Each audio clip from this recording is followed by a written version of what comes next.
قاتل لأنك نصرنا، قاتل نداء الكفر في كل الحصون.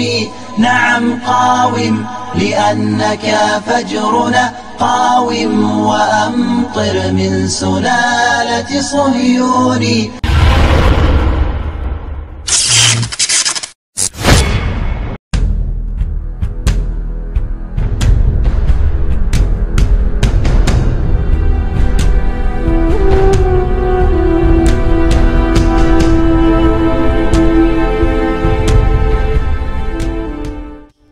Assalamualaikum warahmatullahi wabarakatuh. Sebagai tempat istimewa, masjid memiliki peran sangat penting bagi umat Islam. Tak hanya sebagai tempat ibadah, melainkan juga wadah silaturahmi dan pendidikan.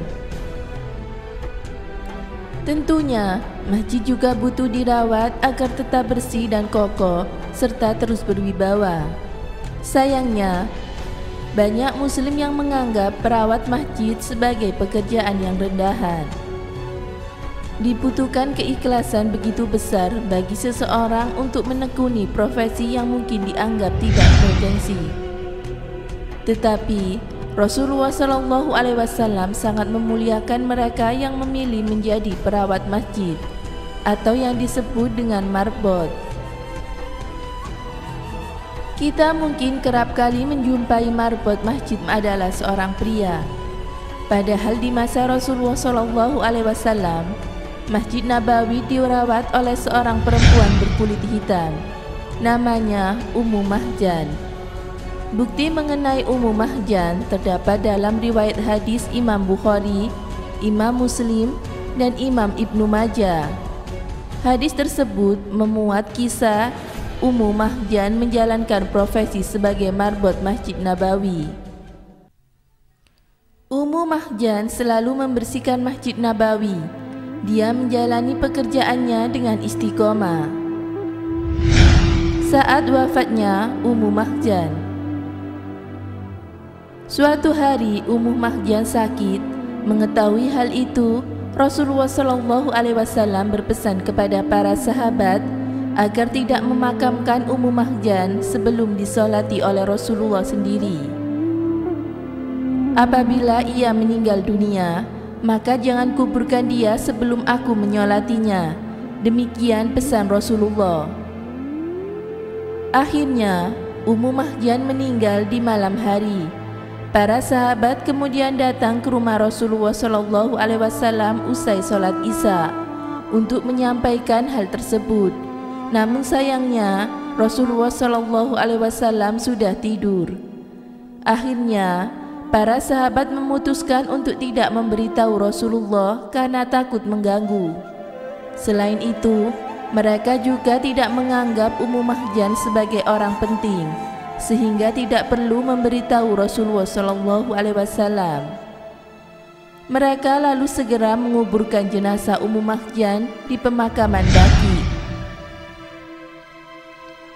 Rasulullah SAW sempat marah. Beberapa hari kemudian, Rasulullah SAW merasa heran lantaran tidak menemukan sosok Ummu Mahjan di Masjid Nabawi. Rasulullah SAW lalu bertanya kepada para sahabat, di mana Ummu Mahjan berada.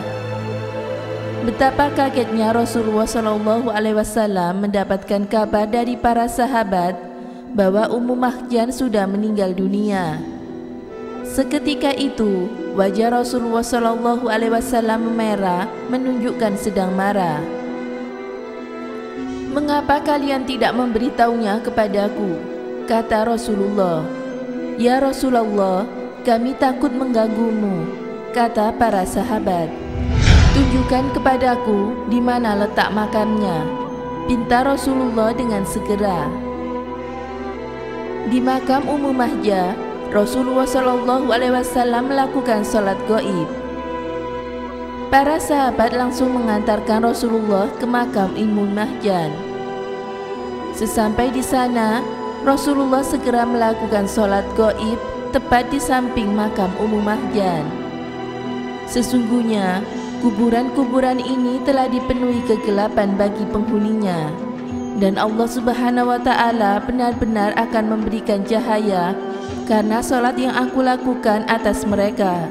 Sabda Rasulullah Shallallahu Alaihi Wasallam. Kisah ini menunjukkan bagaimana Rasulullah Shallallahu Alaihi Wasallam sangat memuliakan para perawat masjid, baik itu perempuan ataupun laki-laki. Bahkan Rasulullah Shallallahu Alaihi Wasallam sampai melakukan sholat gaib di makam Ummu Mahjan. Semoga bermanfaat. Wallahu a'lam bishawab.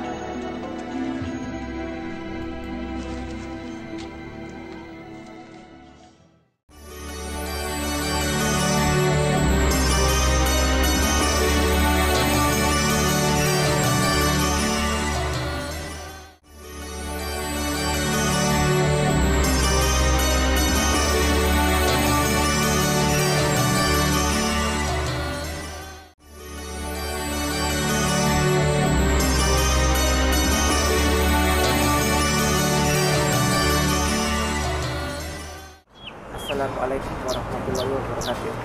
Ummu Mahjan adalah seorang wanita yang berkulit hitam, yang sudah tua dan biasa menyapu dan membersihkan Masjid Nabawi di masa Rasulullah Shallallahu Alaihi Wasallam masih hidup.